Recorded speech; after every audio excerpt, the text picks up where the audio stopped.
रागिब महमूद मलिक है। मैं Siachen brigade commander हूँ और जिस इलाके में इस वक्त खड़े हुए हैं आप और जहाँ पर यह हादसा पेश आया है, ये मेरा इलाका जिम्मेदारी है। मेरे लिए ये बायस फ़ख्र है कि आज आप लोग यहाँ पे मौजूद हैं और जो एफर्ट पाकिस्तान आर्मी और उससे एसोसिएटेड ऑर्गेनाइजेशंस और बाकी लोग यहाँ पे कर रहे हैं, उसको आज आप अपनी आंखों से भी देखेंगे और आपकी आंख से इंशाअल्लाह ताला अल अजीज पाकिस्तान और पूरी दुनिया ये देखेगी कि हमारा रिजॉल्व क्या है और हम यहाँ किस मैग्नीट्यूड का काम कर रहे हैं। और इंशाअल्लाह ताला हमारी जो होप है, जो उम्मीद है और जज्बा है, वो इस पूरी क्लाइमेटी, इस हादसे और इसमें हमारे जो जवान बर्फ के अंदर दबे हुए हैं, इंशाअल्लाह वो आपको नजर आएगा कि हम क्या एफर्ट्स कर रहे हैं और कैसे हम उनको इंशाअल्लाह ताला अल अजीज यहाँ से रिकवर करेंगे।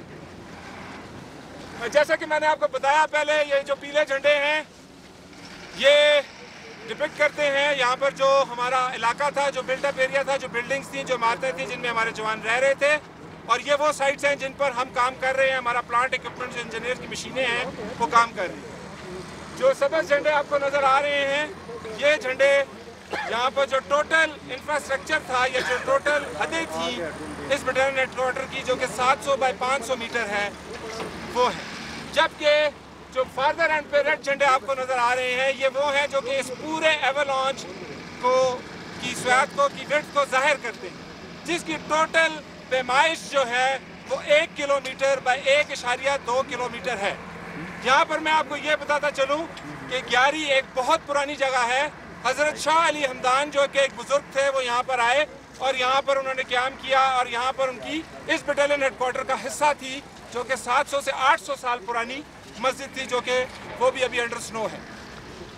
और ये बटालियन हेडक्वार्टर जो खुद है ये 1988 में इस्टेब्लिश हुआ था और उसके बाद अब तक इस इलाके ने इस तरह के मैग्नीट्यूड का कोई रद्दोबदल या कोई हादसा एक्सपीरियंस या उसका तजर्बा नहीं किया था और ना ही यहाँ पर हुआ था। यहाँ पर मैं ये बताना चाहता हूँ कि इस वक्त हमारी जो करंट या मौजूदा जो ऑपरेशनल सूरत हाल है वो ये है कि अल्हम्दुलिल्लाह बावजूद इस बहुत बड़े नुकसान के, जो कि 129 फौजी और 11 सिविलियन एहलकार जो 6 एलआई बटालियन के थे, जो कि बर्फ़ के अंदर दबे हुए हैं, ये एक बहुत बड़ा हादसा है हमारे लिए और इसके लिए हम अपनी पूरी कोशिश कर रहे हैं, जैसा कि आपने मैंने पहले बताया आपको।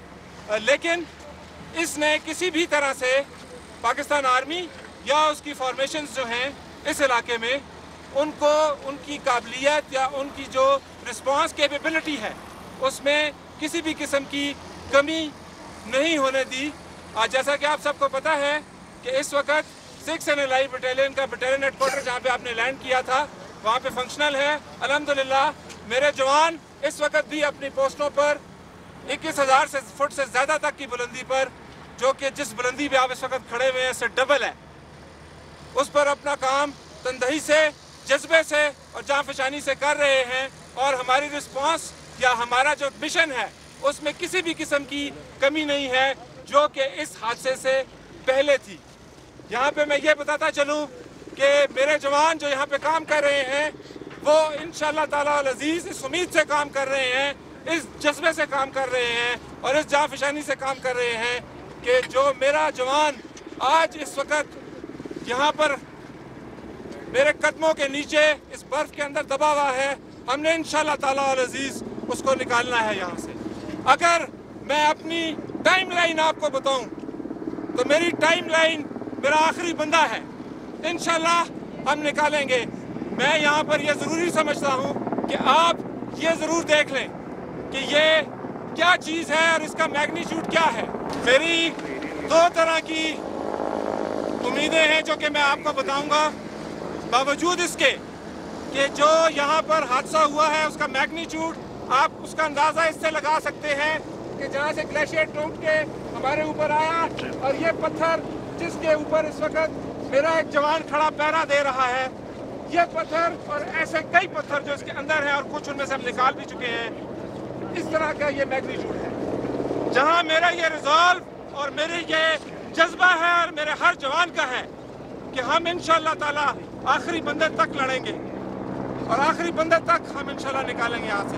वहाँ से मैं ये चाहता हूँ कि साइंटिफिकली और लॉजिक की बेस पर आप लोग इस चीज़ को मलहूज़ खतर रखें कि ये एक छोटा काम नहीं है। जो सपोर्ट आज आप मुझे दे रहे हैं और जो सपोर्ट आज आप मुझे और पाकिस्तान आर्मी को कौम से लेकर दे रहे हैं, ये सपोर्ट आगे तक जानी है। हम अपने आखिरी कतरे तक इस मिशन को जारी रखेंगे, लेकिन प्लीज़ पेशेंस के साथ देखें, वैलिडेट कर लें। देखिएगा अभी मैं जब आपको लेके जाऊंगा कि हम किस तरह से काम कर सकते हैं। यहाँ पे मैं ये भी बताता चलूँ कि हमने ये काम हाथ से शुरू किया और फिर मशीन तक आए। ये एक बहुत बड़ा हादसा है और मेरा ख्याल है यहाँ पे कदम रखने के बाद आपको इसका खतर ख्वाह अंदाज़ा हो गया होगा। अगर आप लोगों के कोई सवाल हैं तो मेरे लिए ये बायस फख्र होगा कि मैं उसके जवाब दूँ।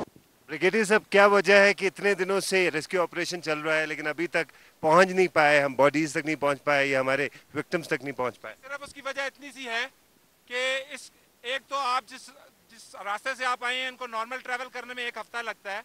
मशीनरी बहुत बड़ी है, पुल आपने देख ली है, पुलों की क्लासिफिकेशन वो नहीं है, जोड़ के मशीनरी यहाँ तक पहुँचाई गई है बहुत मुश्किल C-130s और उनके ज़रिए। इसके बाद एक और जो बहुत बड़ा मसला है वो ये है कि अंडरस्टैंड करने की बात है कि इस पूरे एवलांच का जो स्ट्रेटा है, जो कंपोजिशन, जो जिस मटेरियल का ये है, वो फॉरेनर्स भी आके कह रहे हैं कि हमने दुनिया में नहीं देखा। इसकी सबसे ऊपर वाली लेयर बर्फ की थी, स्नो की। उससे नीचे जिस लेयर पे आप खड़े हुए हैं अभी, ये स्नो, आइस और छोटे स्टोन की है और इसके नीचे बोल्डर हैं, बिग बोल्डर जितने बड़े ये हैं, ये इग्लूज हैं। तो उसकी वजह से हर स्टेज पे जाके हमें रुकना पड़ता है। यहाँ पे हम ब्लास्टिंग नहीं कर सकते जियोलॉजिस्ट सर्वे के मुताबिक, अपने मुल्क के और बाहर के मुल्कों के।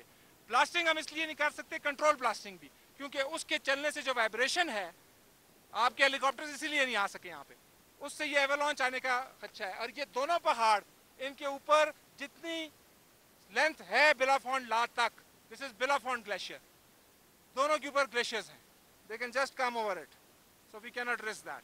इसलिए इसकी बहुत स्लो प्रोग्रेशन है। एक बात मैं और पूछना चाहूंगा कि कितनी होप अभी तक आपकी बाकी है? आप ऑनेस्टली समझते हैं अभी कोई बच गया होगा? मिरेकल्स दे डू हैपन, हम मौजों पे यकीन रखते हैं। अल्लाह ताला की ज़ात एक इंसान से उतना ही इम्तिहान लेती है जितना उसकी बर्दाश्त के मुताबिक होता है, और उसने हमें हमेशा उम्मीद दी है। अल्लाह ताला हमारा मजहब सिखाता है। So being a Muslim I believe that I have hope and I will not let it die. अगर आपको विसल की आवाज़ आती है, लंबी विसल की, और साथ शाउटिंग एवलांच, तो प्लीज़ इस तरफ भागना है आपने, नीचे की तरफ, और उस सूरत में अपने सामान को भूल जाएं और उसके बाद जिस इलाके में ये खुश्की और बोल्डर है उससे ऊपर की तरफ जाएं। अगर आपको शॉर्ट विसल्स की आवाज़ आती है और उसके साथ सेम शाउटिंग आती है जो कि हमारे संतरी सब तरफ पोस्टेड है, तो उस सूरत में आपने इस बोल्डर की तरफ भागना है। इसकी लेफ्ट साइड के पीछे डिप्रेशन है, उसमें जंप कर जाना है, bums keys whatever, there is no other way, कोई और इसका हल नहीं है।